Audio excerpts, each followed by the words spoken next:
Hey guys, how are you all. मेरा नाम है रमनदीप सिंह। स्वागत है आपका मेरे चैनल एएफएलएम के अंदर। एंड गाइस, आज हम कर रहे हैं सीएमए फाउंडेशन लॉ का इंट्रोडक्शन। हमारे बच्चों के लिए नया नया सब्जेक्ट है। बेचारे अभी भी 12वीं करके आए हैं और फर्स्ट टाइम जिंदगी में लॉ पढ़ने जा रहे हैं। तो बहुत सारे बच्चे डरते हैं, लॉ क्या है सर, कैसे होगा, है ना, हमारी इंग्लिश बहुत वीक है, हमें समझ नहीं आता है, सेक्शन याद करने पड़ेंगे, ये वो सब बात करेंगे। कुछ नहीं करना होता, इतना टेंशन लेने की इतना लोड मत लो दिमाग पे। पहले मैं अपना इंट्रोडक्शन दे देता हूं। मेरा नाम है Ramandeep Singh. By profession I am a company secretary as well as cyber lawyer. Along with this, I have done BCom from Delhi University, M.Com from IGNOU. Along with this, I have done MBA in Finance and Marketing from Symbiosis University, Pune. साथ में मैंने LLB भी की हुई है and साथ में I have done cyber law from Indian law institute. 7-8 डिग्रियां छोटी छोटी सी। अपने टाइम पे मैं CS के अंदर ऑल इंडिया टॉपर था कंपनी लॉ का, एग्जीक्यूटिव लेवल पे भी, प्रोफेशनल लेवल पे भी। और पिछले कई सालों से हम CM में फाइनल को, इंटर को और फाउंडेशन को पढ़ा रहे हैं। और आप हमारे जो सीनियर्स हैं आपके, आप उनसे हमारे बारे में पूछना, जो फाइनल के मेनली, क्योंकि हमने शुरुआत उल्टी करी थी। टीचर फाउंडेशन इंटर फाइनल पढ़ाना शुरू करते हैं, हमने फाइनल इंटर फाउंडेशन पढ़ाना शुरू करा है। तो हम फाइनल में ऑलरेडी इंडिया के अंदर रूल कर रहे हैं सीएमए की मार्केट में। तो अपने सीनियर से पूछना, हमारे बारे में बताएंगे। तो आज हम स्टार्ट कर रहे हैं सीएमए फाउंडेशन का लॉ का इंट्रोडक्शन। तो आपके जो सब्जेक्ट का नाम है सीएमए फाउंडेशन लॉ, उसका नाम है fundamentals of laws and ethics, जिसमें से आपके 4 चैप्टर है कोर्स के अंदर। 100 मार्क्स का आपका ये पेपर है, जिसमें से कॉन्ट्रैक्ट एक्ट है 40 मार्क्स का, सेल ऑफ गुड्स एक्ट है 20 मार्क्स का, नेगोशिएबल इंस्ट्रूमेंट एक्ट है 10 मार्क्स का और एक एथिक्स नाम का चैप्टर है जो कि है 30 मार्क्स का। तो इनको जोड़कर ये आपका 100 मार्क्स का पेपर है। अभी मैंने ये नहीं बात करी लॉ क्या होता है, अभी मैंने ये भी नहीं बात करी लॉ को कौन बनाता है, कैसे बनता है, अभी मैंने कोई बात नहीं छेड़ी। अभी सिर्फ तुम्हारे कोर्स के बारे में बताया कि आपके कोर्स में टोटल में 4 चैप्टर हैं।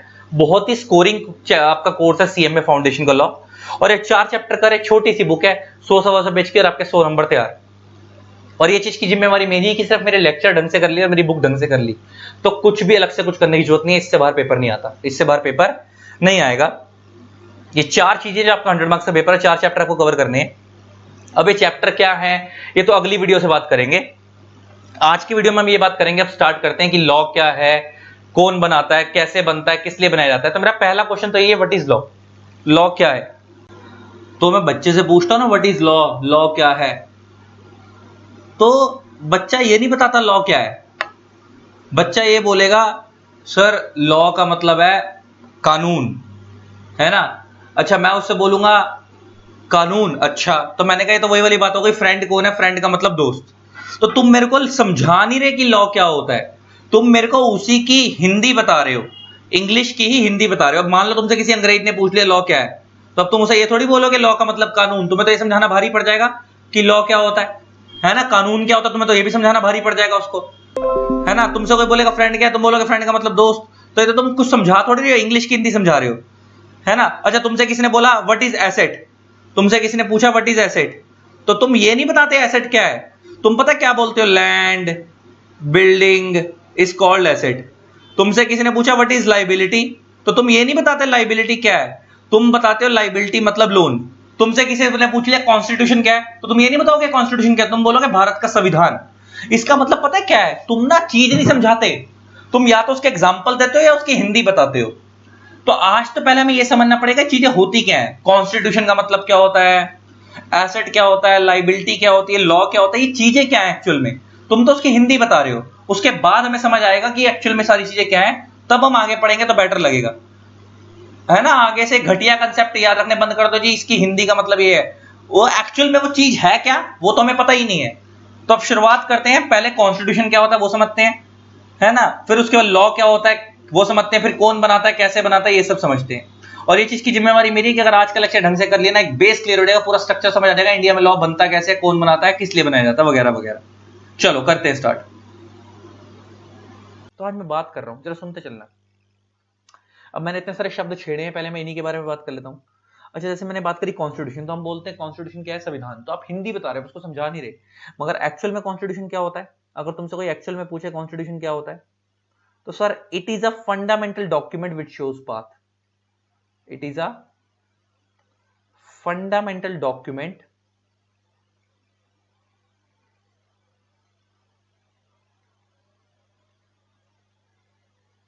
which shows path. एक fundamental document means, fundamental means supreme, supreme, इससे ऊपर कुछ नहीं, इससे ऊपर कुछ नहीं। अच्छा, हमारी कंट्री में कौन सा लॉ कैसे बनेगा, किस तरीके से बनाया जाएगा, कौन बनाएगा, और इसके अलावा किस किस सरकारी कर्मचारी का क्या क्या राइट है, क्या क्या ड्यूटीज हैं, है ना, हमारी सरकार के क्या राइट है, सरकार की क्या ड्यूटीज हैं, वो सब कहां लिखे हुए हैं, कॉन्स्टिट्यूशन में। और कॉन्स्टिट्यूशन आपको पता है किसने बनाया था, doctor B are Ambedkar ji ने बनाया था। बेसिकली वो बनाया भी नहीं, मतलब बेसिकली वो बनाया नहीं था, वो डिफरेंट डिफरेंट कंट्रीज से अडॉप्ट किया गया था। आपको पता होगा उस टाइम पे जितने भी फ्रीडम फाइटर्स थे, तो एक उनको मिलाकर एक कॉन्स्टिट्यूएंट असेंबली सेटअप की गई थी और उसके थ्रू ये बनवाया गया था। तो हमारे इंडिया में कोई लॉ मेकिंग बॉडी अगर लॉ बनाती है तो लॉ बनाने की पावर कहां से आई है, संविधान से आई है।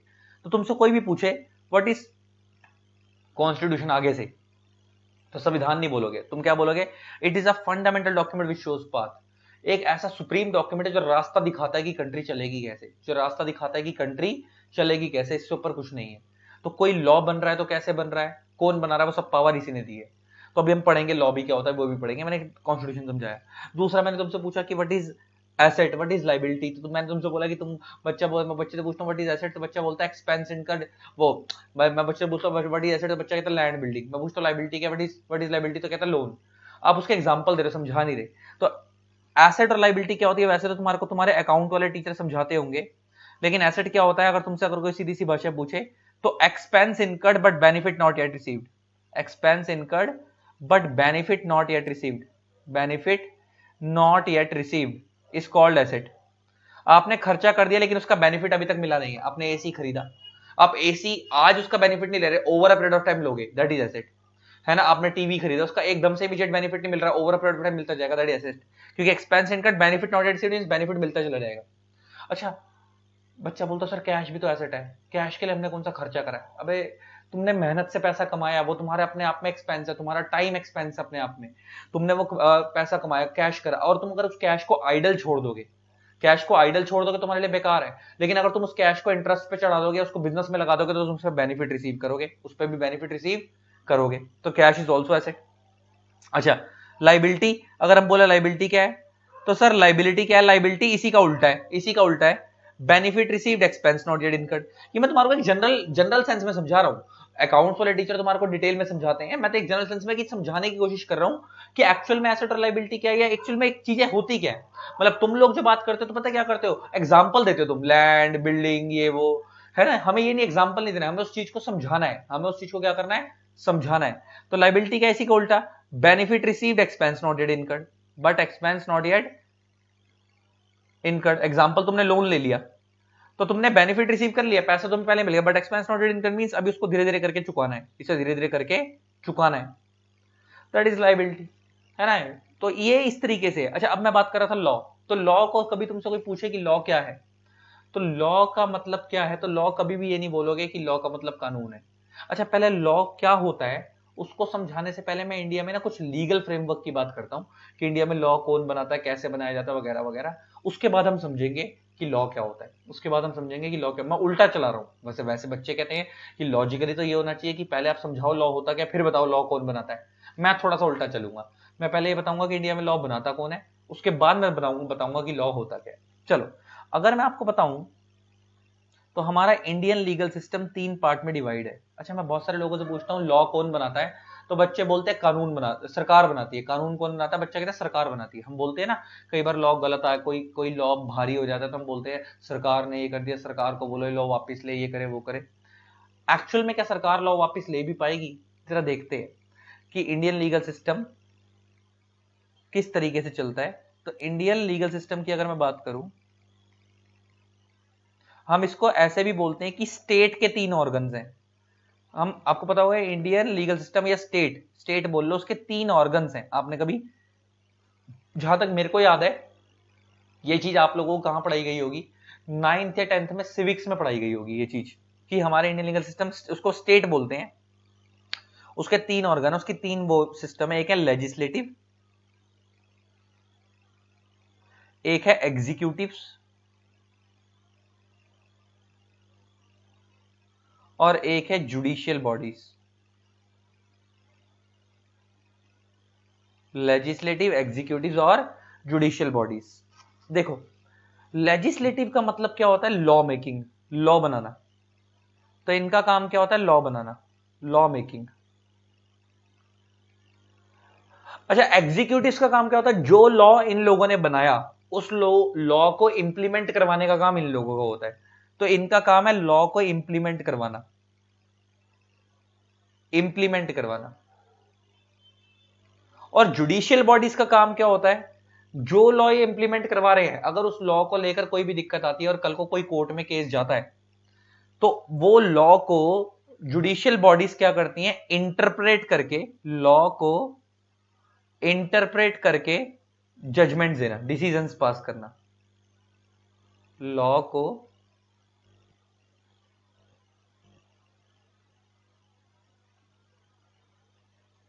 इंटरप्रेट करके डिसीजंस पास करना।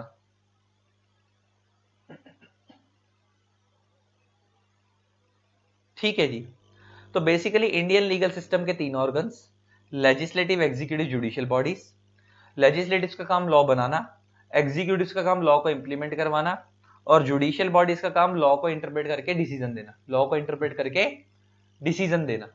ये इन तीनों बॉडीज के काम है। अब अगर मैं बात करूं तो इनमें कौन कौन आता है? देखो, हमारे इंडिया में लॉ मेकिंग बॉडीज में मेनली 2 बॉडीज आती हैं। एक आती है पार्लियामेंट और एक आती है स्टेट लेजिस्लेचर। स्टेट लेजिस्लेचर बोल लो, या इसको अगर मैं आपसे बात करूं स्टेट लेजिस्लेचर भी बोल सकते हैं, या इसको हम स्टेट लेजिस्लेटिव असेंबली भी बोल सकते हैं। स्टेट लेजिस्लेटिव असेंबली भी बोल सकते हैं, सुना होगा कभी नाम तुमने। तो मेनली ये 2 बॉडीज हैं, एक है पार्लियामेंट, दूसरा स्टेट लेजिस्लेटिव असेंबली। पार्लियामेंट का क्या काम है और स्टेट लेजिस्लेटिव असेंबली का क्या काम है, जरा मैं बात करता हूं इसके ऊपर। अच्छा, लेजिस्लेचर का मतलब ही अपने आप में लॉ मेकर होता है। लेजिस्लेचर का मतलब क्या होता है? लॉ मेकर, लॉ बनाने वाले। तो इंडिया में लॉ मेकिंग बॉडी मेनली 2 हैं। दोनों में क्या फर्क है मैं बताऊंगा, सुनते चलो। एक पार्लियामेंट, एक स्टेट लेजिस्लेचर। पहले मैं इसी के बारे में बात करता हूं, फिर आगे बढ़ेंगे। तो पहले हम यहां लिख देते हैं पार्लियामेंट, यहां लिख देते हैं स्टेट लेजिस्लेचर। पार्लियामेंट का क्या काम है? देखो, जो भी लॉ पूरे इंडिया पे एप्लीकेबल होते हैं, जो लॉ बनाए जाते हैं और पूरे इंडिया पे एप्लीकेबल होते हैं, वो वाले लॉ पार्लियामेंट बनाती है। पार्लियामेंट वो वाले लॉ बनाती है जो होल इंडिया पे एप्लीकेबल होते हैं, जो होल इंडिया पे एप्लीकेबल होते हैं। पार्लियामेंट वो वाले लॉ बनाती है जो होल इंडिया पे एप्लीकेबल होते हैं। और स्टेट लेजिस्लेचर वो वाले लॉ बनाती है जो स्टेट टू स्टेट वेरी करते हैं। स्टेट लेजिस्लेचर वो वाले लॉ बनाती है जो स्टेट टू स्टेट वेरी करते हैं। स्टेट टू स्टेट वेरी करते हैं। इस स्टेट का लॉ अलग, दूसरी स्टेट का लॉ अलग, हमारी स्टेट का लॉ अलग, दूसरी स्टेट का लॉ अलग। तो ऐसे वाले लॉ स्टेट लेजिस्लेचर बनाती है, और जो लॉ पूरे इंडिया पे लगते हैं वो कौन बनाती है? पार्लियामेंट बनाती है। वो वाले लॉ कौन बनाती है? पार्लियामेंट बनाती है। अच्छा, एग्जांपल लेके बात करते हैं। जो आप कंपनीज एक्ट पढ़ते हो, कंपनीज एक्ट 2013 पढ़ रहे हो, कंपनीज एक्ट हो गया 2013, है ना? या इसके अलावा अगर मैं बात करूं तो इनकम टैक्स एक्ट हो गया, इनकम टैक्स एक्ट हो गया 1961 है वो। अच्छा, इसके अलावा अगर मैं बात करूं तो कंपनी एक्ट हो गया, इनकम टैक्स एक्ट हो गया, बड़े सारे लॉ यार। फेमा हो गया, फॉरेन एक्सचेंज मैनेजमेंट एक्ट हो गया 1999, एटसेट्रा, बहुत सारे लॉ हैं। ये वो लॉ है जो पूरे इंडिया पे लग रहे हैं, मतलब ये हर स्टेट के अलग नहीं है, ये पूरे इंडिया के लिए यूनिफॉर्म है। तो मतलब मैं दिल्ली में बैठ के जो मैं कंपनी लॉ पढ़ रहा हूँ, वही बंदा मुंबई में बैठ के पढ़ रहा होगा, वही बंदा पंजाब में बैठ के पढ़ रहा होगा, सबके लिए कंपनी लॉ बराबर है। तो कोई कंपनी इधर बने, या कोई कंपनी पंजाब में बने, या कोई कंपनी मुंबई में बने, सारी कंपनियों को सेम कंपनी एक्ट फॉलो करना है, सेम इनकम टैक्स फॉलो करना है, सेम फेमा फॉलो करना है। तो हर जब जो लॉ पूरे इंडिया पे लगते हैं और पूरे इंडिया के लिए सेम है, वो लॉ बनाती है पार्लियामेंट। और जो law state to state vary करते हैं, वो वाले लॉ बनाती है स्टेट लेजिस्लेचर। इसका एग्जांपल, ये इसके एग्जांपल थे। इसका एग्जांपल लेके अगर मैं बात करूं तो इसके एग्जांपल के अंदर आता है, आपको पता होगा, इसके एग्जांपल में आता है मोटर व्हीकल्स एक्ट। कभी नाम सुना है? जो ट्रैफिक पुलिस वाला रोड पे खड़े होकर चालान काटता है, जो ट्रैफिक पुलिस वाला रोड पे खड़े होकर आपके चालान काटता है, उसको हम बोलते हैं मोटर व्हीकल्स एक्ट। अच्छा, मोटर व्हीकल्स एक्ट हर स्टेट का अलग है, उसका लॉजिक है, तुम समझो। अच्छा, एक बात बताओ मेरे को, क्या हर जगह के स्टेट के लॉ, ट्रैफिक लॉ सेम है या अलग अलग हैं? अच्छा, दिल्ली में क्या होता है कि अगर आप रोड पे बाइक चला रहे हो तो आपको आगे वाले बाइक वाले को भी हेलमेट पहनना है, पीछे वाले को भी पहनना है। सिमिलरली अगर आप रोड पे कार चला रहे हो तो जिसने गाड़ी चला रहा है उसको भी सीट बेल्ट लगानी है, बराबर वाले को भी सीट बेल्ट लगानी है। लेकिन बहुत सारी स्टेट ऐसी हैं, बहुत सारी स्टेट ऐसी हैं जहां पे जिसके अंदर सिर्फ अगर बाइक चला रहा है तो सिर्फ आगे वाले को हेलमेट पहनना है, पीछे वाले को नहीं पहनना। बहुत सारी स्टेट ऐसी भी है जहां पे अगर कोई बंदा गाड़ी चला रहा है तो सिर्फ जो चला रहा है उसको सीट बेल्ट लगानी है, बराबर वाले को नहीं लगानी। इसका मतलब ये उनके अपने अपने मोटर व्हीकल्स एक्ट है, तो अपने अकॉर्डिंग बनाए गए हैं, अपनी स्टेट के अकॉर्डिंग, और उसी के अकॉर्डिंग चालान काटा जाता है। और हर स्टेट का मोटर व्हीकल्स एक्ट अलग है, तो दिल्ली का अलग है, यूपी का अलग है, पंजाब का अलग है।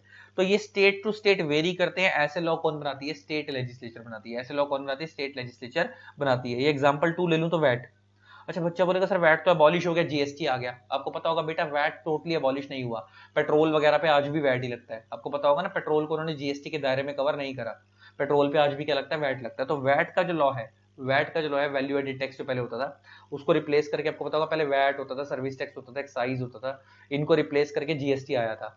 एक्साइज मैन्युफैक्चरिंग पे लगता था, जो वैट होता था वो फाइनल प्रोडक्ट के गुड्स को बेचने पे लगता था, और सर्विस टैक्स सर्विसेज पे लगता था। तो अब क्या हो गया? एक्साइज अबॉलिश हो चुका है, सर्विस टैक्स भी अबॉलिश हो चुका है, वैट भी अबॉलिश हो चुका है। लेकिन वैट को भी कंप्लीटली अबॉलिश नहीं करा है। वैट अभी भी उसकी कुछ सांसें चल रही हैं, थोड़ा बहुत जिंदा है। पेट्रोल वगैरह पे वही लगता है, वैट ही लगता है। तो ये भी स्टेट टू स्टेट वेरी करता है, हर स्टेट का अपना लॉ है। तो ऐसे जो लॉ हैं जो स्टेट टू स्टेट वेरी करते हैं उन्हें कौन बनाती है? स्टेट लेजिस्लेचर बनाती है। कैसे बनाते हैं? इनके भी हाउसेज होते हैं, पार्लियामेंट के 2 हाउस होते हैं, लोकसभा राज्यसभा। स्टेट लेजिस्लेचर के भी 2 हाउस होते हैं, विधानसभा विधान परिषद। उसके बारे में मैं बात करूंगा आगे। तो बेटा अब सीधी सी बात यह है कि मैंने तुम्हें समझा दिया कि पहली बात तो सबसे पहला काम तो क्या कि हमारे इंडिया में लॉ बनाती कौन है? Law making bodies. और लॉ मेकिंग बॉडी कौन है? पार्लियामेंट और स्टेट लेजिस्लेचर। अब आज बात करते हैं जी लॉ को इंप्लीमेंट कौन करवाती है। तो जी लॉ को इंप्लीमेंट करवाती है एग्जीक्यूटिव, इसी को हम बोलते हैं एग्जीक्यूटिव। इसमें कौन आता है? इसमें आती है गवर्नमेंट, मतलब सेंट्रल गवर्नमेंट हो गई, सेंट्रल गवर्नमेंट हो गई, स्टेट गवर्नमेंट हो गई, है ना। अच्छा, गवर्नमेंट डिपार्टमेंट्स हो गए, गवर्नमेंट डिपार्टमेंट्स हो गए, डिपार्टमेंट में दिल्ली पुलिस वगैरह हो गया, ध्यान से सुनते चलो, है ना। मिनिस्ट्रीज हो गई, ministry of finance, ministry of corporate affairs, etcetera, ये सब इसमें आते हैं। इसका मतलब पार्लियामेंट लॉ बनाती नहीं है, पार्लियामेंट लॉ चलाती है। तो सॉरी, गवर्नमेंट लॉ बनाती नहीं है, गवर्नमेंट लॉ चलाती है। इनका काम क्या है? लॉ को इंप्लीमेंट करवाना, एग्जीक्यूट करवाना। एग्जीक्यूटिव बना एग्जीक्यूट, एग्जीक्यूट मींस परफॉर्म करना, इंप्लीमेंट करवाना।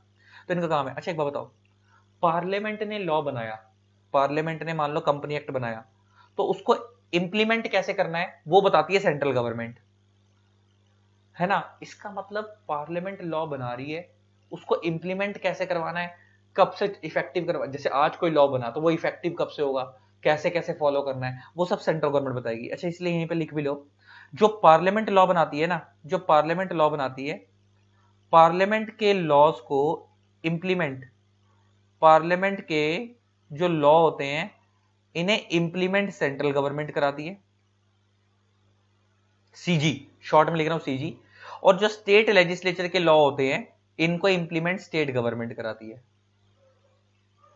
इसका मतलब state government central government law बना नहीं रही, लॉ चला रही है। हम पार्लियामेंट ने लॉ बनाकर छोड़ दिया, अब वो एप्लीकेबल कब से होगा, किस तरीके से होगा, वो सब कौन बताती है? सरकार बताती है। अच्छा तो इसलिए ना, अच्छा बहुत सारे लोग मेरे को बोलते हैं कि सर एक बात बताओ, पार्लियामेंट में भी तो सरकार के लोग ही बैठे हैं। एक चीज समझो, जब मैं बोल रहा हूं सरकार, तो सरकार का मतलब है लीडिंग सरकार। मान लो अगर बीजेपी की सरकार चल रही है तो वो सरकार है, मान लो कांग्रेस की सरकार चल रही है तो वो भी सरकार है। तो जब मैं गवर्नमेंट बोलूं तो गवर्नमेंट में दोनों आ गई, सेंट्रल गवर्नमेंट, स्टेट गवर्नमेंट, और वो भी वो वाली गवर्नमेंट जो इस टाइम जीती हुई है। लेकिन जब मैं पार्लियामेंट बोलूं तो पार्लियामेंट में दोनों लोग बैठे होते हैं, जो जीती हुई सरकार है वो भी, और ऑपोजिशन के लोग भी। अच्छा पार्लियामेंट में क्या खाली बीजेपी वाले बैठते हैं? कांग्रेस वाले भी होते हैं, कांग्रेस वाले भी होते हैं, वहां तो ऑपोजिशन की पार्टी भी होती है, दोनों होती है। इसका मतलब जब, लेकिन जब उसे इंप्लीमेंट करवाने की बारी आएगी तो इंप्लीमेंट करवाते वक्त खाली सरकार इंप्लीमेंट करवाएगी, मतलब जो रनिंग की सरकार होगी वो इंप्लीमेंट करवाएगी उसको, दूसरी सरकार इंप्लीमेंट नहीं करवाएगी। लेकिन बनाते वक्त तो दोनों होंगे ना, क्योंकि बहुत सारे लोग ना मिथ खेलते हैं सर पार्लियामेंट और गवर्नमेंट एक ही तो है। नहीं, पार्लियामेंट में अपोजिशन भी होती है, पार्लियामेंट में सरकार जो जीती हुई है वो भी होती है और अपोजिशन भी होती है। लेकिन लॉ जो इंप्लीमेंट करवाती है वो सरकार करवाती है जो जीती हुई सरकार है, तो दोनों में फर्क है। तो लेते कि हमने समझने वाली चीज क्या है कि पार्लियामेंट ने लॉ बनाया, उसको इंप्लीमेंट किसने करवाया? सेंट्रल गवर्नमेंट ने। स्टेट लेजिस्लेशन लॉ बनाया, उसे इंप्लीमेंट किसने कराया? State government. अच्छा एक बात बताओ, जब मैंने बोला गवर्नमेंट डिपार्टमेंट इसमें आते हैं, अच्छा तो इसका मतलब जो ट्रैफिक पुलिस है, ट्रैफिक पुलिस हो गया, दिल्ली पुलिस हो गया, ट्रैफिक पुलिस हो गया, या नॉर्मल पुलिस हो गया, ये सब क्या है? ये सब क्या है?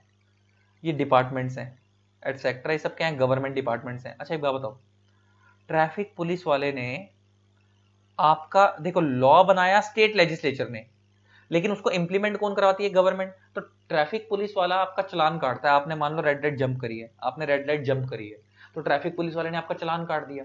अच्छा ट्रैफिक पुलिस वाले ने आपका चालान काट दिया क्योंकि आपने रेड लाइट जंप करी थी, तो मेरे को एक लॉजिकली एक बात बताओ, अगर ट्रैफिक पुलिस ने आपका चालान काटा, आपने रेड लाइट जंप करी थी, तो सोचने वाली चीज ये है कि उसने लॉ बनाया था क्या? लॉ उसने नहीं बनाया था, वो तो उस बने बनाए लॉ को इंप्लीमेंट करवाकर आपका चालान काट रहा है।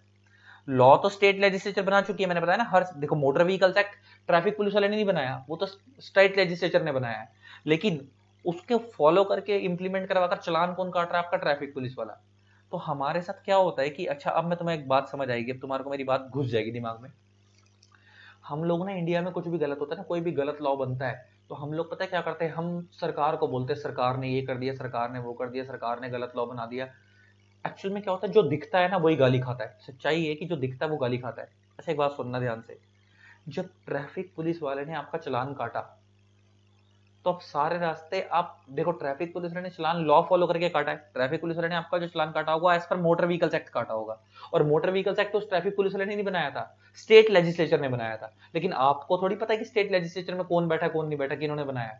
आप उनको नहीं गाली दोगे, आप उसको गाली दोगे जिसने आपका चालान काटा है। आप उस पुलिस वाले को गाली देते देते घर में आओगे कि उस साले ने मेरा चालान काट दिया, क्योंकि आपको दिख वो रहा है, लेकिन एक्चुअल में वो लॉ उसने नहीं बनाया, वो तो उसे इंप्लीमेंट करवा रहा था, बनाने वाला काम ये था। सिमिलरली सिमिलरली अच्छा एक बात बताओ, सिमिलरली अगर कोई पार्लियामेंट ने लॉ बनाया और वो लॉ गलत है, अच्छा उसको इंप्लीमेंट कौन करवाती है? सरकार करवाती है। अब जब सरकार इंप्लीमेंट करवा दी कि इस डेट से लागू होगा ये वाला लॉ, तो वो बनाया सरकार ने नहीं था, बनाया किसने था? पार्लियामेंट ने। और पार्लियामेंट में तो दोनों पार्टियां बैठी हुई थी, अपोजिशन की पार्टी भी थी, लेकिन गाली कौन खाती है? लीडिंग सरकार खाती है कि साली सरकार चोर है, गलत सरकार आई है। हम बोल देते हैं ना कई बार कि गलत सरकार आई है, गलत लॉ बना दिया, लोगों को परेशान करके रखा है, लेकिन एक्चुअल में सच्चाई तो ये है कि सरकार ने तो लॉ बनाया ही नहीं। और जिस टाइम उन्होंने लॉ बनाया, अच्छा और आपको भड़काते कौन है?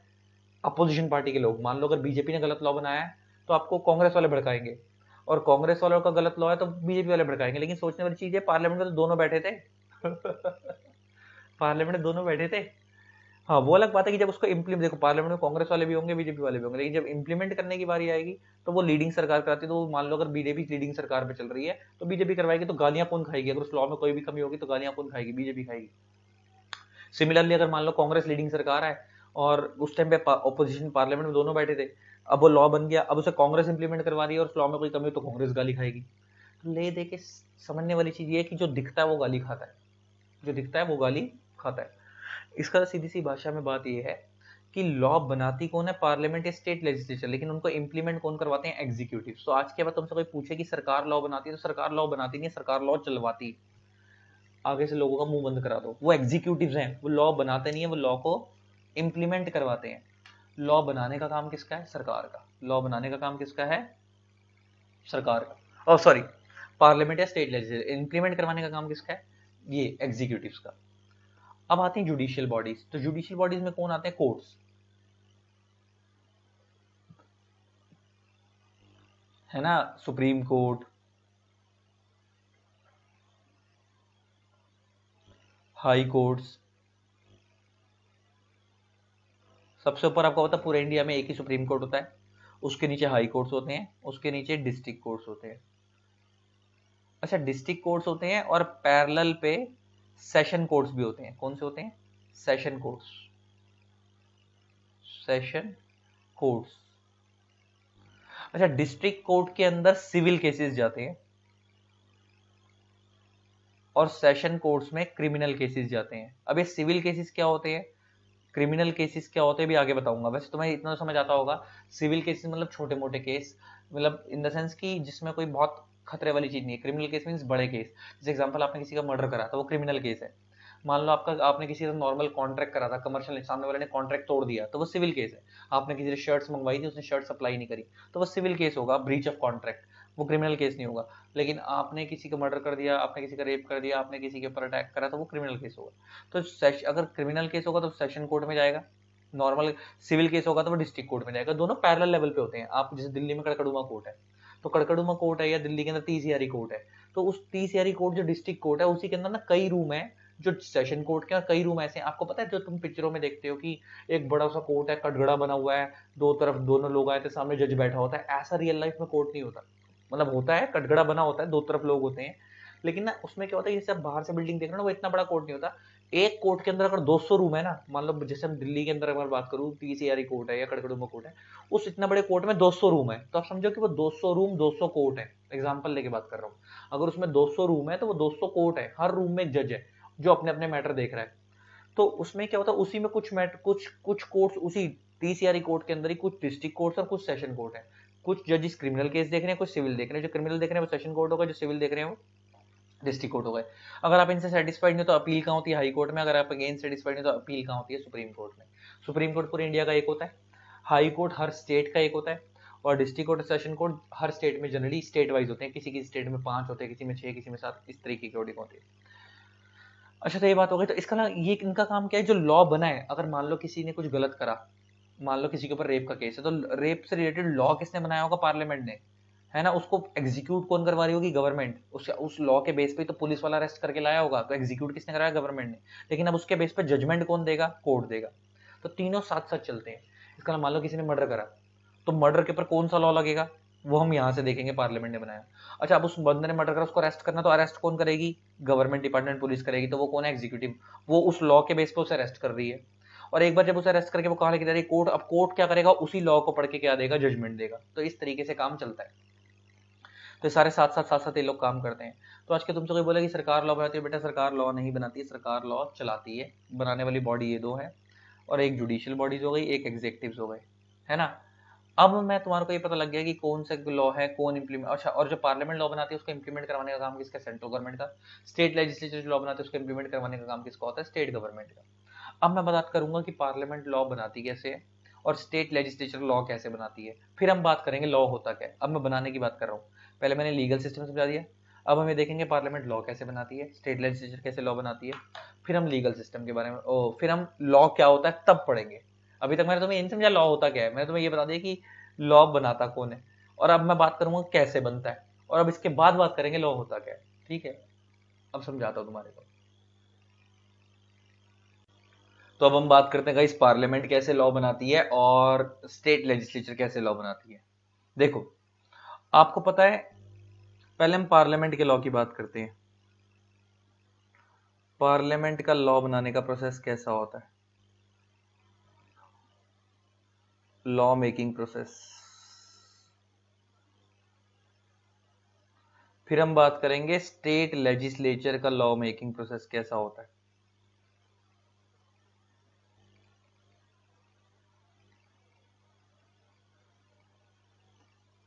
प्रोसेस कैसा होता है, देखो, अगर मैं आपसे बात करूं पार्लियामेंट के लॉ मेकिंग प्रोसेस में, तो कोई भी एक्ट, देखो आपने सुना होगा ना, जैसे कंपनीज एक्ट है, मैंने तुम्हें बताया कि पार्लियामेंट के लॉ में कंपनी एक्ट आ रहा है, इनकम टैक्स एक्ट आ रहा है, फेमा आ रहा है, बड़े सारे लॉ आ रहे हैं जो भी पूरे इंडिया में लगते हैं, वो पार्लियामेंट के बनाए हुए लॉ हैं। और एक्ट का मतलब भी अपने आप में लॉ होता है। तो हालांकि एक्ट अपने आप में कंप्लीट लॉ नहीं होता, एक्ट के साथ रूल्स, सर्कुलर्स, नोटिफिकेशन सब जोड़ दोगे तब कंप्लीट लॉ बनता है। वो रूल सर्कुलर क्या होता है सब आगे बात करेंगे। पहले हम बात कर रहे हैं एक्ट की, क्योंकि मेन एक्ट ही होता है। तो एक्ट बनता कैसे, आज जरा मैं उसके बारे में बात करने जा रहा हूँ। देखो, कोई भी एक्ट एक्ट बनने से पहले ना, जैसे हम बात कर रहे हैं कंपनी एक्ट 2013, तो कोई भी एक्ट एक्ट बनने से पहले ना बिल होता है। क्या होता है, बिल। बिल का मतलब होता है ड्राफ्ट लॉ। बिल का मतलब क्या होता है, ड्राफ्ट लॉ। कि एक ड्राफ्ट लॉ का रेडी किया जाता है, एक लॉ बनाया जाता है ड्राफ्ट में। ड्राफ्ट में रेडी किया जाता है कि पहले इसमें देखते हैं कि इसमें क्या क्या कमियां, क्या क्या नहीं, एक ड्राफ्ट लॉ रेडी किया जाता है। उस बिल को उस बिल को both the houses of parliament से पास कराया जाता है। उस बिल को उस बिल को both the houses of parliament से पास कराया जाता है। पार्लियामेंट से पास कराया जाता है। और वो both the house of parliament कौन कौन से हैं, लोकसभा और राज्यसभा। लोकसभा एंड राज्यसभा, आप लोगों ने नाम सुना होगा। तो एक बार वो बिल लोकसभा से पास हो गया, देन राज्यसभा से पास कराया जाएगा। एक बार वो बिल राज्यसभा से भी पास हो गया, देन उसके बाद प्रेसिडेंट ऑफ इंडिया अपनी असेंट देंगे। प्रेसिडेंट ऑफ इंडिया क्या देंगे? अपनी असेंट देंगे उस बिल के ऊपर। असेंट का मतलब होता है कंसेंट, सहमति, साइन करना। असेंट का मतलब क्या होता है? कंसेंट, सहमति, साइन करना। इसके बाद then that bill becomes act, then that bill becomes act. उसके बाद वो बिल क्या बन जाता है? एक्ट बन जाता है। तो इसका मतलब बात खत्म हो गई जी, बात खत्म हो गई। कोई भी एक्ट बनने से पहले बिल होता है। बिल का मतलब होता है ड्राफ्ट लॉ। देन उस बिल को both the house of parliament से पास कराया जाता है, that is Lok Sabha and Rajya Sabha. एक बार वो बिल लोकसभा से पास हो गया, देन राज्यसभा से पास कराया जाएगा। राज्यसभा से ही पास हो गया, देन प्रेसिडेंट उसके ऊपर साइन कर देंगे। उसके बाद वो बिल एक्ट बन जाएगा। उसके बाद वो बिल क्या बन जाएगा? एक्ट। और जैसे वो एक्ट बन गया मतलब वो लॉ रेडी हो गया। लॉ क्या हो गया? रेडी।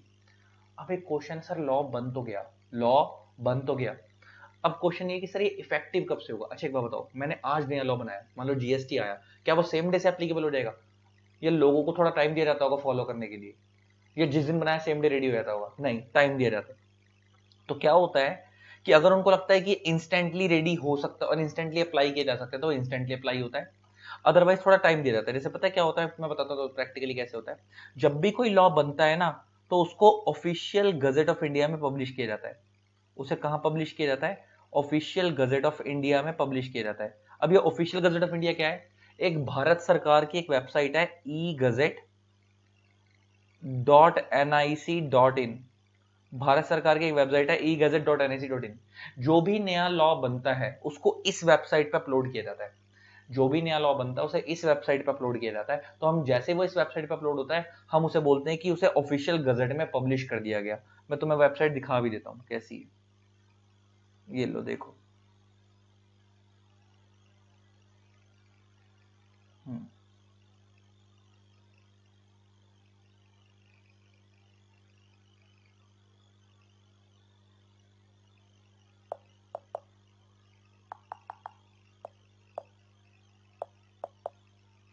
हम्म egazette.nic.in।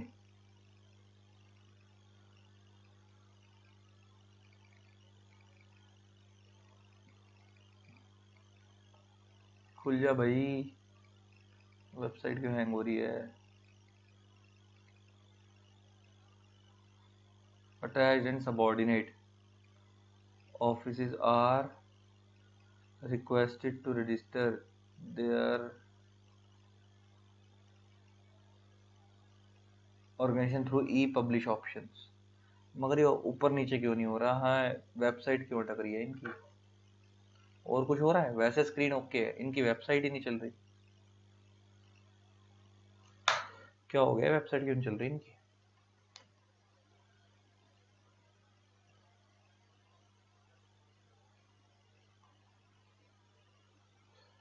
हम्म,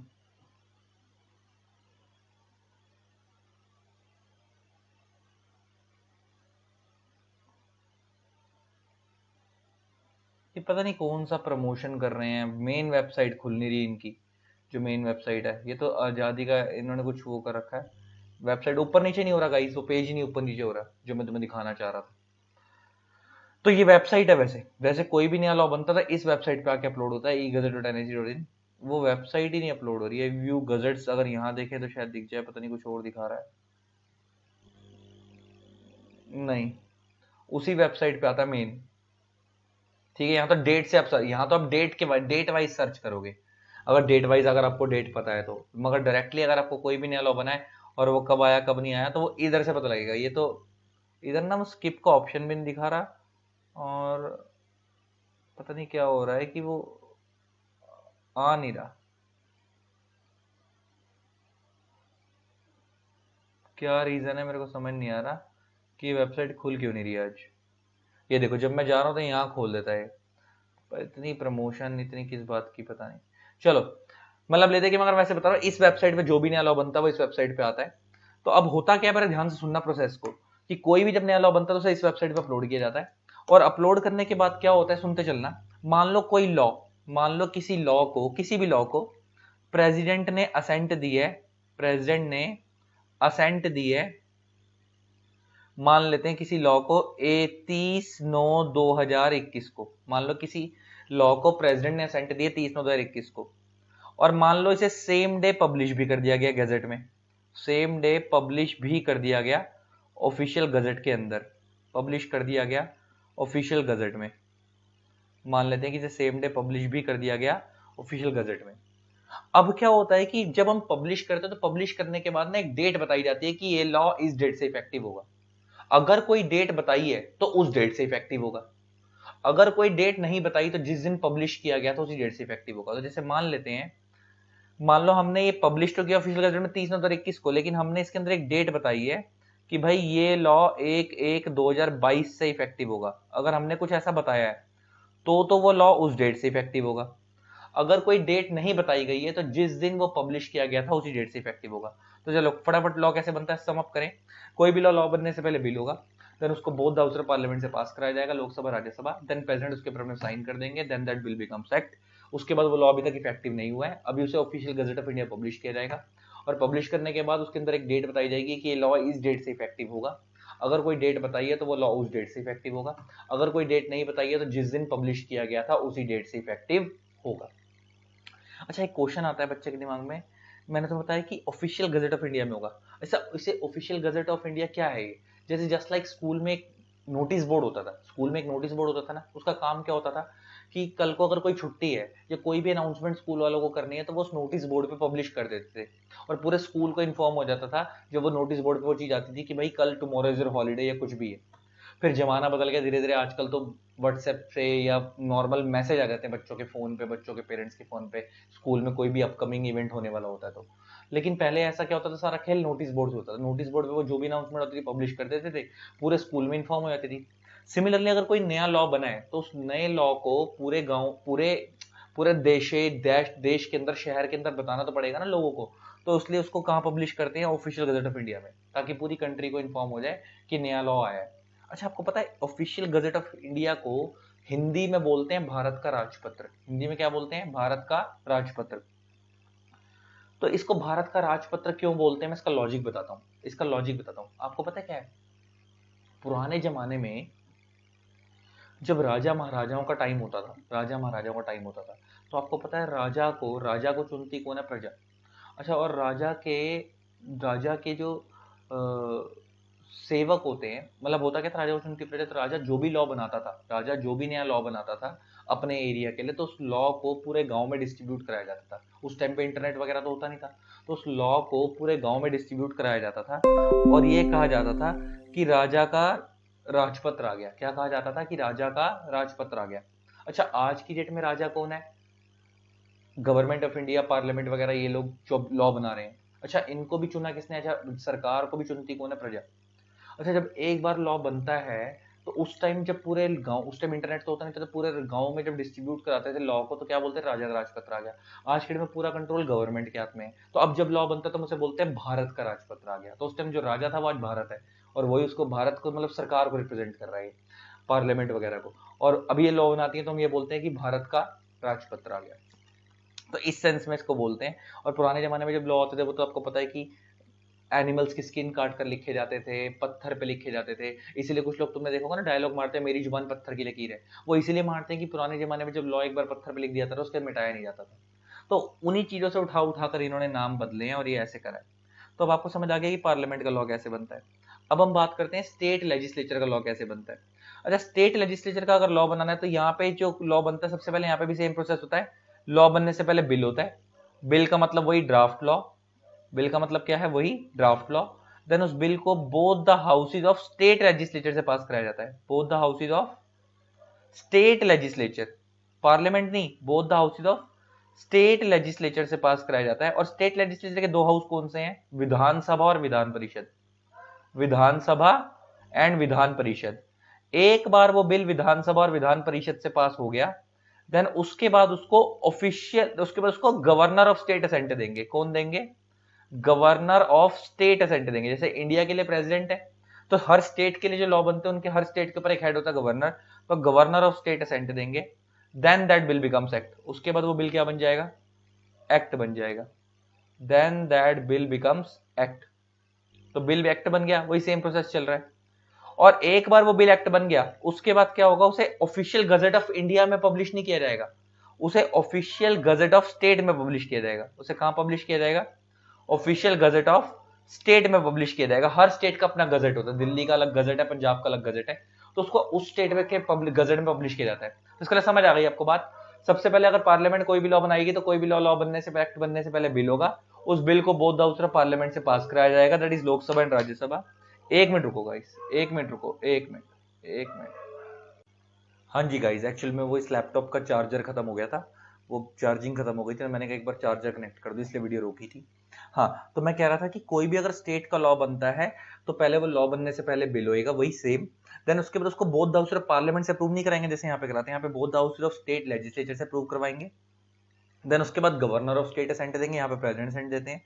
देन उसके दो बिल एक्ट बन जाएगा, उसके उधर official gazette of India publish किया जाता है, यहाँ इसे ऑफिशियल गजेट ऑफ स्टेट में पब्लिश किया जाएगा।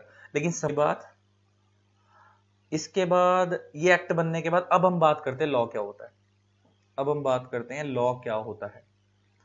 तो अगर मैं लॉ की बात करूं तो अब हम लिखते हैं लॉ क्या होता है, लिखो। अब आपको ये समझ आ गया लॉ बनाता कौन है, अब आपको ये समझ आ गया कि इंडिया में बॉडीज वर्क कैसे करती हैं, तो लॉ बनाता कौन है, इंप्लीमेंट कौन करवाता है और इंटरप्रेट कैसे किया जाता है, वो सब बातें हो गई। अब हम देखते हैं कि लॉ होता क्या है। अब जरा देखो, law is the body of principles, लिखो, law is the body of principles, law is the body of principles which are recognized, law is the body of principles which are recognized and applied by the state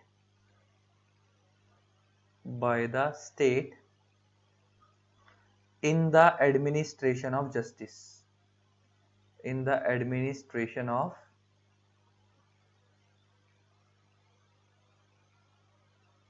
justice. Law is the body of principles which are recognized and applied by the state in the administration of justice. तो अब मैंने सारे शब्दों को तोड़ता हूं, फिर इसका मतलब निकालते हैं। तो law is the body of, किस चीज की बॉडी है वो? प्रिंसिपल्स की। तो प्रिंसिपल्स का मतलब होता है क्या? सबसे पहला वर्ड है यहाँ पे प्रिंसिपल्स। तो प्रिंसिपल्स का मतलब होता है रूल्स एंड रेगुलेशंस, कायदे कानून। which are recognized, recognize का मतलब होता है approved,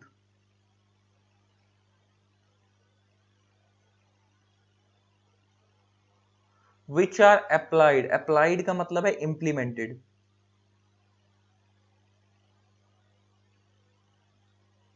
applied का मतलब क्या है? implemented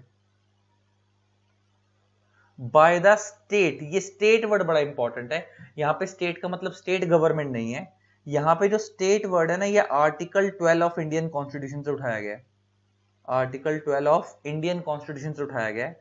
और यहां पे स्टेट के अंदर पार्लियामेंट भी आती है, स्टेट लेजिस्लेचर भी आती है,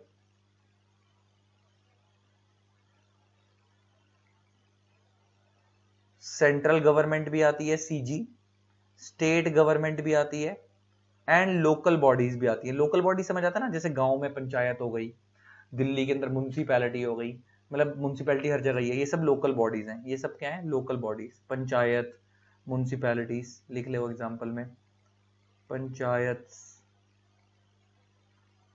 म्युनिसिपैलिटीज एटसेट्रा। तो अब जरा इसको तोड़ते हैं और समझते हैं। कह रहा है law is the body of principles, law एक ढांचा है किस चीज का? रूल्स एंड रेगुलेशंस का, जो कि अप्रूव किया गया किसके द्वारा? पार्लियामेंट के द्वारा या स्टेट लेजिस्लेचर के द्वारा। अच्छा, ये लोग तो इंप्लीमेंट करवाते हैं, सेंट्रल गवर्नमेंट स्टेट गवर्नमेंट तो क्या करती है? इंप्लीमेंट करवाती है, बनाते तो ये है, इंप्लीमेंट ये करवाती है। अच्छा, लोकल बॉडीज अपने लॉ बनाती हैं, लोकल बॉडीज कुछ अपने लेवल पे लॉ बनाती है, म्युनिसिपैलिटी के कुछ अपने लॉ हैं, गांव में पंचायत कुछ अपने लॉ बनाती है, ये अपने लेवल पे छोटी मोटी लॉ मेकिंग बॉडी, ये भी अपने लेवल पे बनाती है। लेकिन मेनली कौन बनाती है? पार्लियामेंट और स्टेट लेजिस्लेचर। तो लॉ एक ढांचा है किस चीज का? रूल्स एंड रेगुलेशंस का, जो कि अप्रूव किया गया किसके द्वारा? पार्लियामेंट के द्वारा या स्टेट लेजिस्लेचर के द्वारा, जो कि इंप्लीमेंट किया जा रहा है किसके ऊपर? जनरल पब्लिक के ऊपर। किस लिए? In the administration of justice, न्याय पाने के लिए, in the administration of justice, न्याय पाने के लिए। और पार्लियामेंट और स्टेट लेजिस्लेचर लॉ कैसे बनाती है, अब आपको समझ आ गया। और सेंट्रल गवर्नमेंट और स्टेट गवर्नमेंट का क्या रोल है? जो पार्लियामेंट ने लॉ बनाया उसे सेंट्रल गवर्नमेंट इंप्लीमेंट करवाएगी, जो स्टेट लेजिस्लेचर ने लॉ बनाया उसे स्टेट गवर्नमेंट इंप्लीमेंट करवाएगी। तो इनका ये रोल है, तो इसलिए इनकी डिटेल ऊपर मैंने करा दी थी। अब तुम्हें समझ आया कि मैंने लॉ की डेफिनेशन पहले क्यों नहीं लिखवाई थी। इसीलिए नहीं लिखवाई थी कि अगर मैं पहले लिखवा देता ना तो तुम लोगों को क्या होता कि वो समझना मुश्किल होता। अब तुम्हें ये पता था कि इंडिया में जो स्टेट के 3 ऑर्गन्स है वो कैसे वर्क करते हैं इंडियन लीगल सिस्टम के। फिर उसके तुमने ये भी समझ लिया कि ये लॉ बनाती कैसे हैं। फिर आपने ये भी समझ लिया कि लॉ होता क्या है। अब आपने सब समझ लिया। अब मैं तुमसे 2 बातें और छोटी छोटी करने जा रहा हूं ताकि आपका एक बेस क्लियर हो जाए। देखो, अब मैं अगर आपसे बात करूं तो हमारे इंडिया में ना 2 तरीके के लॉ होते हैं। एक होता है पब्लिक लॉ और एक होता है प्राइवेट लॉ। कोई फर्क बताएगा मेरे को इन दोनों में क्या होता है? पब्लिक लॉ और प्राइवेट लॉ में क्या फर्क होता है? हाँ जी, पब्लिक लॉ और प्राइवेट लॉ में क्या फर्क होता है? क्या लग रहा है पढ़ के क्या होता होगा?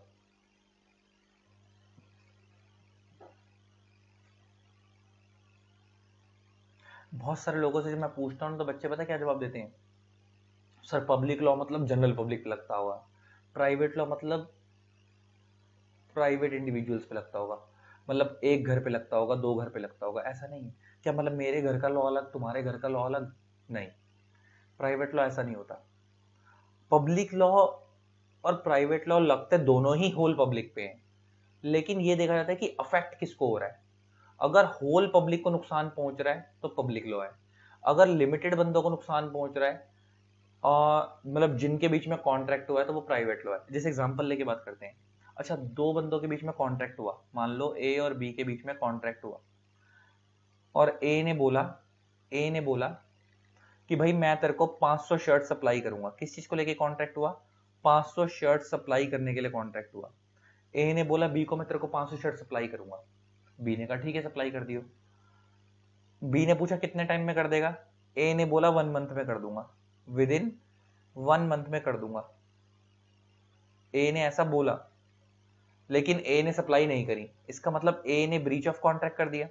अच्छा, जब ए ने ब्रीच ऑफ कॉन्ट्रैक्ट कर दिया और मान लो ऐसा हुआ था, एग्जांपल लेके बात करते हैं कि मान लो बी ने ए को 20,000 पे एडवांस दिए हुए थे, 20K एडवांस दिए हुए थे।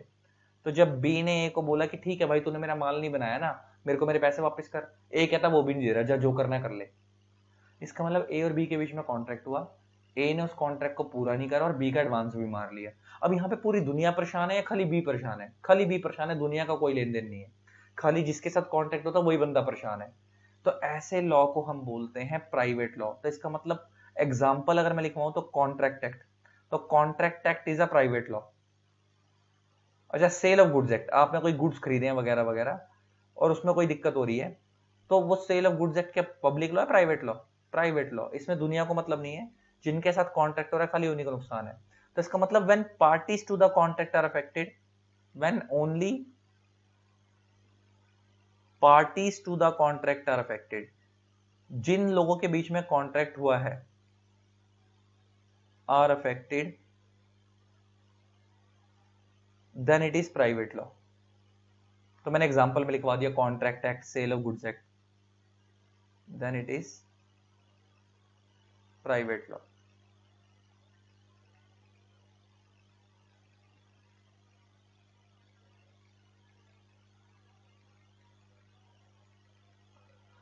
अच्छा, well whole community gets affected, whole community gets affected, पूरी कम्युनिटी को नुकसान पहुंचा रहा है, होल पब्लिक गेट्स अफेक्टेड कह लो, whole public gets affected,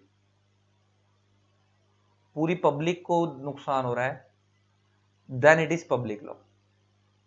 example लेके बात करते हैं, then it is public law. Example लेके बात करें, एग्जांपल जीएसटी। अच्छा, जीएसटी का रेट 18% है और मान लो सरकार चेंज करके इसको 28% कर दे, तो क्या खाली 1-2 बंदों को नुकसान पहुंचेगा या पूरी पब्लिक को नुकसान पहुंचेगा? पूरी पब्लिक को नुकसान पहुंचेगा। इसका मतलब टैक्सेशन लॉज और public laws, taxation laws, GST हो गया, इनकम टैक्स हो गया। सरकार इनकम टैक्स पहले 20% लेती थी, मान लो वो कह रही है मैं 30 लूंगी या 40 लूंगी, तो इसमें 1-2 बंदों को नुकसान हो रहा है, पूरी पब्लिक के लिए, पूरी पब्लिक के लिए। तो इनकम टैक्स हो गया, जीएसटी हो गया, ये सब क्या है? Public law. अच्छा, एक क्वेश्चन अब मैं पूछने वाला हूँ, बड़ा सोच समझ के जवाब देना। मान लो भगवान ना करे किसी लड़की का रेप हो जाता है, तो क्रिमिनल मैटर हो गया ये, तो ये प्राइवेट लॉ है पब्लिक लॉ है? भगवान ना करे किसी लड़की के घर में किसी लड़की का रेप हो जाता है किसी फैमिली के अंदर, तो ये प्राइवेट लॉ में आएगा या पब्लिक लॉ में आएगा?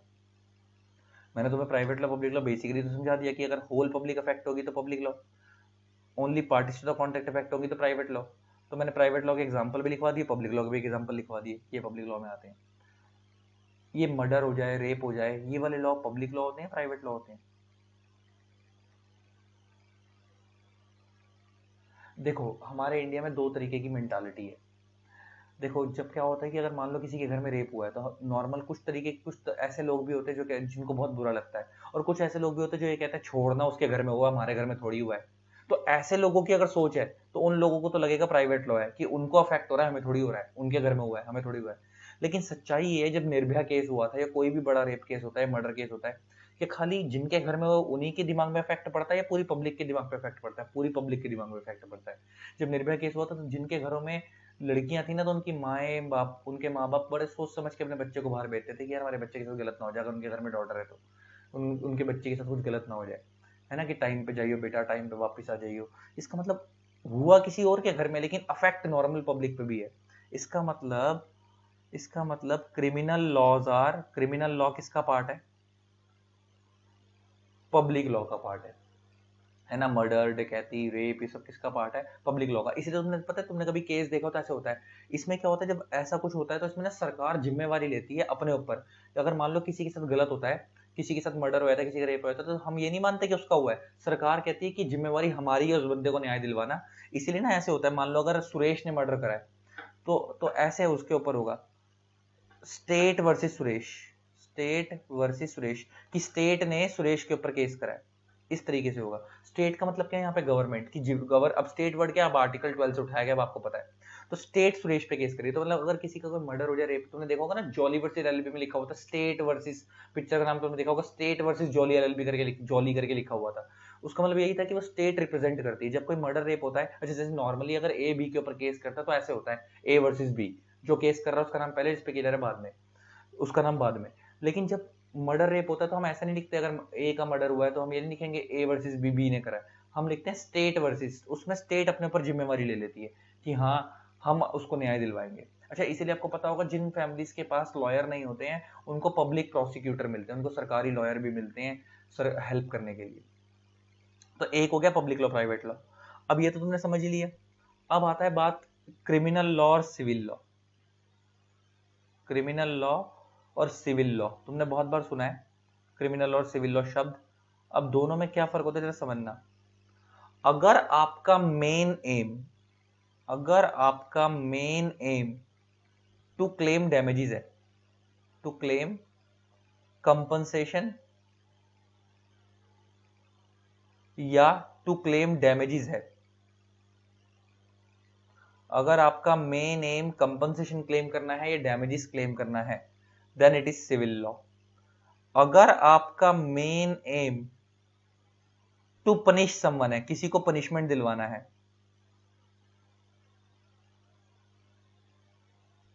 Then it is criminal law, then it is criminal law. Example लेके बात करते हैं। अच्छा मान लो मैं रोड से जा रहा था, या एग्जाम्पल लेके बात करते हैं, मेरा ए और बी के बीच में कॉन्ट्रैक्ट हुआ हुआ है। ए और बी के बीच में कॉन्ट्रैक्ट हुआ हुआ है कि भाई मैं तेरे को 1000 जीन्स सप्लाई करूंगा, जीन्स शर्ट और पैंट सप्लाई, या 1000 शर्ट पैंट सप्लाई करूंगा। ए और बी के बीच में कॉन्ट्रैक्ट हुआ है। मान लो ए ने बी को एडवांस पेमेंट दी थी और बी ने टाइम पे सप्लाई करके नहीं दी। अच्छा इसका मतलब बी ने टाइम पे सप्लाई करके नहीं दी, इसका मतलब बी ने कॉन्ट्रैक्ट को तोड़ा है। अब मेरा एम क्या है, क्या मैं यहाँ पे बी को जेल में पहुंचवाना चाहता हूँ, या मेरे को जितना नुकसान हुआ मेरे को उसकी भरपाई चाहिए, मेरे को उसकी भरपाई चाहिए। बी ने अगर मेरे को माल बनाकर नहीं दिया तो मेरे को उसकी वजह से नुकसान हो जाएगा।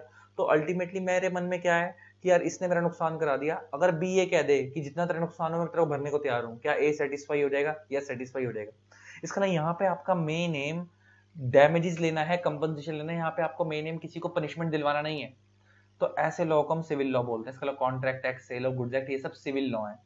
अच्छा क्रिमिनल लॉ कौन सा है? यहाँ पर आपको मिनिमम पनिशमेंट दिलवाना होता है। मान लो किसी ने मेरे भाई का मर्डर कर दिया या किसी ने मेरा मर्डर कर दिया, तो क्या अब मेरा ब्रदर ये सोच के खुश हो जाएगा कि अब मेरे ब्रदर का मेन एम क्या है कि मेरे ब्रदर का मेन एम क्या होगा कि जिसने मेरा मर्डर करा है मेरा ब्रदर उससे कंपनसेशन ले, या उसका मेन एम क्या होगा कि उसको पनिशमेंट मिलनी चाहिए, वो भी जेल में जाए उसको भी फांसी मिले, वो भी जेल में जाए उसको भी फांसी मिले। इसका अगर आपका मेन एम किसी को पनिशमेंट दिलवाना है, then it is criminal law, है ना, कि उसने ऐसा कैसे कर दिया। जो अच्छा कुछ चीजें पैसे से सेटिस्फाइड होती ना, मान लो किसी ने हमारे घर में मर्डर कर दिया, रेप कर दिया, तो क्या हम उनसे कंपनसेशन लेके चुप हो जाएंगे, या हम उनको पनिशमेंट दिलवाएंगे। तो ऐसे लॉ को हम बोलते हैं क्रिमिनल लॉ। इसका अगर इसका आपका मेन एम किसी को पनिशमेंट दिलवाना है तो वो क्रिमिनल लॉ में फॉल करेगा, अगर आपका मेन एम किसी को कंपनसेशन लेना है तो वो सिविल लॉ में फॉल करेगा। अच्छा कुछ लॉ ऐसे होते हैं जो क्रिमिनल और सिविल, जो आपकी चॉइस होती है आप उसे क्रिमिनल बनाओ या सिविल बनाओ। एग्जाम्पल लेके बात करते हैं, मान लो मेरा एक प्लॉट है बहुत बड़ा, मान लो उस प्लॉट पे किसी ने कब्जा कर लिया। अब प्लॉट पे कब्जा कर लिया और बंदा खाली नहीं कर रहा। अब मान लो मैंने उस बंदे पे कोर्ट पे केस कर दिया, कोर्ट में जाकर उस बंदे के अगेंस्ट केस कर दिया। अब मैं दो चीजें करूंगा, एक तरीका तो ये है कि मैं भाई कोर्ट में जाकर बोलूं कि सर इसने मेरा प्लॉट कब्जा करा है, इसको खाली करवाओ, और इसने 3 साल से कब्जा कर रखा है, तो उस 3 साल से मैं उस प्रॉपर्टी को ना रेंट पे चढ़ा पाया ना कुछ कर पाया, तो 3 साल का मेरे को रेंट का पैसा दिलवाओ इससे, मतलब कंपनसेशन दिलवाओ। एक तो मेरा प्लॉट खाली करो और 3 साल का कंपनसेशन दिलवाओ, एक तरीका तो ये है। तो अगर मैं ऐसा करता हूं तो इसका मतलब मैं सिविल केस फाइल कर रहा हूँ। यहाँ मैं उसको पनिशमेंट नहीं दिलवाना चाहता, मैं उसको जेल नहीं भिजवाना चाहता, मैं सिर्फ क्या चाह रहा हूँ कि मेरा प्लॉट खाली हो जाए, मेरे को 3 साल का कंपनसेशन मिल जाए। ऐसे लॉ को हम बोलते हैं सिविल लॉ, ऐसे लॉ को हम क्या बोलते हैं, सिविल लॉ। केस टू, अगर मेरा मेन एम ये है, केस टू अगर मेरा मेन एम ये है कि भाई मैं कोर्ट में जाकर बोलूं कि भाई मेरे को पैसा तो चाहिए चाहिए जो इसने 3 साल से मेरा किराया मार रखा है, प्लस इस साले को उठाकर जेल में डालो कि इसने मेरी लैंड कब्जा कैसे करी, आज के बाद इसको अक्कल आ जाए कि ना ये मेरी करे ना किसी और की करे। अगर मैं उसको जेल में भी भिजवाना चाहता हूँ प्लस कंपनसेशन भी लेना चाहता हूँ, तो ऐसे लॉ को हम बोलते हैं क्रिमिनल लॉ। तो फिर उसे हम क्रिमिनल लॉ में फॉल करवा देंगे क्योंकि हम उसे पनिशमेंट दिलवाना चाहते हैं। तो अगर आप खाली कंपनसेशन लेके सेटिस्फाई हो तो वो सिविल लॉ का पार्ट है, अगर आप उसे पनिशमेंट दिलवाना चाहते हो तो जेल में भिजवाना चाहते हो प्लस उससे कंपनसेशन भी लेना चाहते हो, तो ऐसे को हम क्रिमिनल लॉ बोलते हैं। तो आपको क्रिमिनल लॉ और सिविल लॉ में भी फर्क क्लियर हो गया, ठीक है। तो civil law, criminal law, public law, private law, है ना, लॉ कैसे बनता है सब आपको सिखा दिया, कौन बनाता है, किसका क्या काम है। अच्छा आज के लेक्चर में मेरा कोई भी main M officially chapter start करना नहीं था, मेरा सिर्फ मेन एम ये था कि आपको, इंडिया में बहुत सारे टीचर मैं देखता हूँ पढ़ाते हैं तो पढ़ाने से पहले ना सीधा चैप्टर से स्टार्ट कर देते हैं, उनको यही नहीं बताते बच्चे को कि बेसिक्स क्या है, ये चीजें पता होनी चाहिए उसको, है ना, भले वो इंटर लेवल का बच्चा हो या फाइनल लेवल का बच्चा हो या फाउंडेशन लेवल का बच्चा हो, सबको ये चीज पता होनी चाहिए। तो मेरा प्रिजम्पशन होती है मैं हर लेवल पे इसलिए चीज सिखाता हूँ, भले फाउंडेशन हो इंटर फाइनल हो, ये पहली क्लास में बेसिक्स हर लेवल के लिए रखता हूँ, ठीक है। तो आई होप आपको लेक्चर अच्छा लगा होगा। अच्छा हाँ, जो बच्चे मेरे से पूछते हैं सर आपकी pen drive Google drive classes मिलती हैं, तो बिल्कुल मिलती हैं। अगर आपको हमारी pen drive Google drive classes के लिए कोई भी डिटेल लेनी हो तो आप मेरे को व्हाट्सएप पे मैसेज कर सकते हो। आप मेरा व्हाट्सएप नंबर है 8802233513, ये मेरा व्हाट्सएप नंबर है। आप मेरे को व्हाट्सएप मैसेज करके आप उसमें अपना नेम लिख देना, नेम, है ना, और अपना XYZ जो भी है उसमें अपना कोर्स लिख देना, कोर्स में आप जो भी हो, आप CA में हो, CMA में हो, जो भी बच्चा हो, CMA में हो, CS में हो, कोई भी किसी में भी हो, और अपना लेवल लिख देना, लेवल में इंटर या फाइनल जो भी है ना, और उसके बाद नीचे पर्पस लिख देना, पर्पस में लिख देना इंक्वायरी फॉर क्लासेस। बस इतनी चीजें लिख के भेज देना, आपको डिटेल्स शेयर कर दी जाएंगी जो भी आपको सब्जेक्ट की चाहिए होंगी। चलो आज के लेक्चर को इधर रखते हैं, आई होप आपको लेक्चर अच्छा लगा होगा। इसी तरीके से वीडियोस को प्यार देते रहें, keep loving keep supporting, thanks a lot, bye.